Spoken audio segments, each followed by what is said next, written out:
Existe uma batalha que quase ninguém vê, aquela que acontece dentro do coração, quando a dor já levou suas forças, quando o silêncio do céu parece interminável e quando vozes ao redor insistem em dizer quem você é, mesmo sem conhecer sua verdade.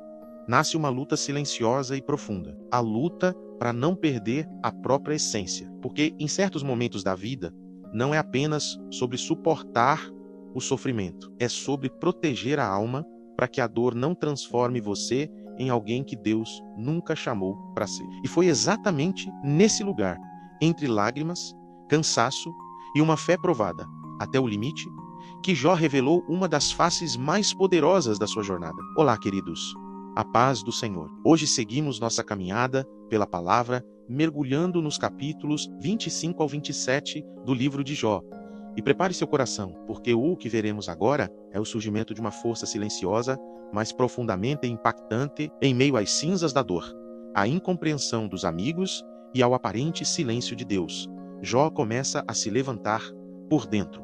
Seu corpo continua ferido. Seu coração ainda carrega perguntas, mas sua alma começa a revelar uma firmeza que o sofrimento não conseguiu destruir. Aqui veremos a grandeza de Deus ser contemplada, a pequenez humana ser reconhecida e a integridade de um homem justo brilhar ainda mais forte no meio da escuridão. No capítulo 25, Bildade fala pela última vez.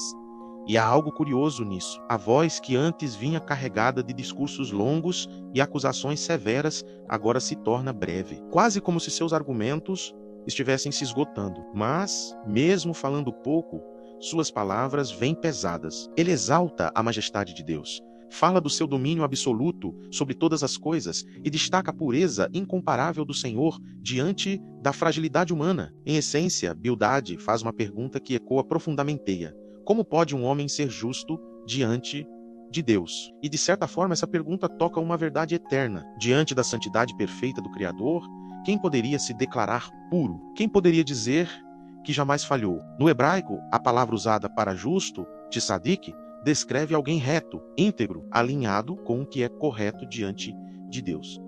Mas Bildade, mais uma vez, pega uma verdade espiritual e a usa como arma contra alguém inocente. E esse é um perigo silencioso. Até a verdade, quando usada sem amor, pode ferir. Até palavras corretas, quando nascem de um coração sem compaixão, podem esmagar quem já está no chão. Então, no capítulo 26, Jó responde, e sua resposta começa com uma ironia dolorosa, quase como o suspiro cansado de alguém que já ouviu demais. Ele praticamente pergunta: como vocês me ajudaram? Que força trouxeram para quem está sem forças? Que sabedoria ofereceram para quem está esmagado? Que desabafo sincero, porque quem está afundando não precisa de discursos frios, precisa de mão estendida, precisa de abraço, precisa de presença, mas então algo muda. E essa mudança é linda de contemplar. No meio da sua própria dor, Jó ergue os olhos para além do seu sofrimento e começa a contemplar a grandeza de Deus. Sua voz muda de tom. Seu coração se enche de reverência. Sua alma, antes apertada pela angústia, agora se curva diante da majestade do Criador. Ele fala de um Deus que estende o norte sobre o vazio e suspende a terra sobre o nada. Pare por um instante e pense nisso. Séculos antes de qualquer descoberta científica, antes de qualquer teoria sobre gravidade ou sobre o espaço, um homem sentado em cinzas, coberto de feridas, reconhece pela fé que o mundo está sustentado pela mão invisível de Deus. Que visão extraordinária! Jó fala do Senhor prendendo as águas em densas nuvens sem que elas se rompam, traçando limites entre luz e trevas, agitando o mar com seu poder e vencendo a serpente veloz. Imagem antiga ligada ao caos, mostrando que até aquilo que parece indomável se curva diante da soberania divina. E então vem uma frase que toca fundo: tudo isso é apenas a borda dos seus caminhos. Como se Jó dissesse: se isso que conhecemos já é grandioso, imagine aquilo que ainda não conseguimos ver.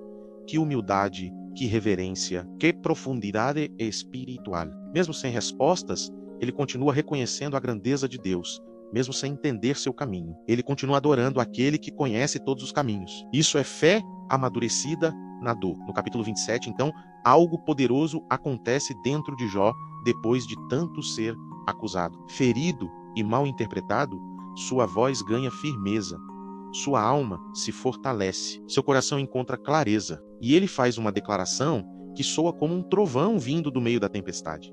Enquanto tiver fôlego, jamais negará sua integridade.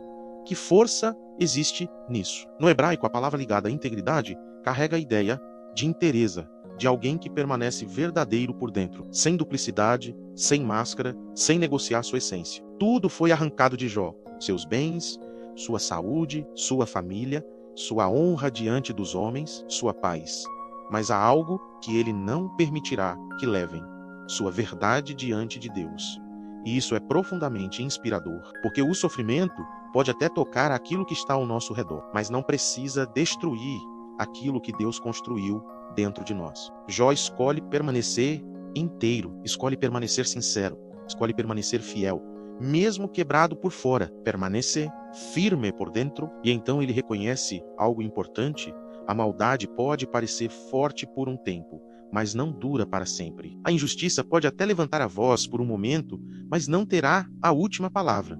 O mal pode até florescer por uma estação, mas suas raízes não permanecem eternamente, porque a justiça de Deus pode parecer silenciosa, mas nunca falha. E talvez essa seja a mensagem que precisa alcançar seu coração hoje. Não deixe que a dor roube quem você é em Deus.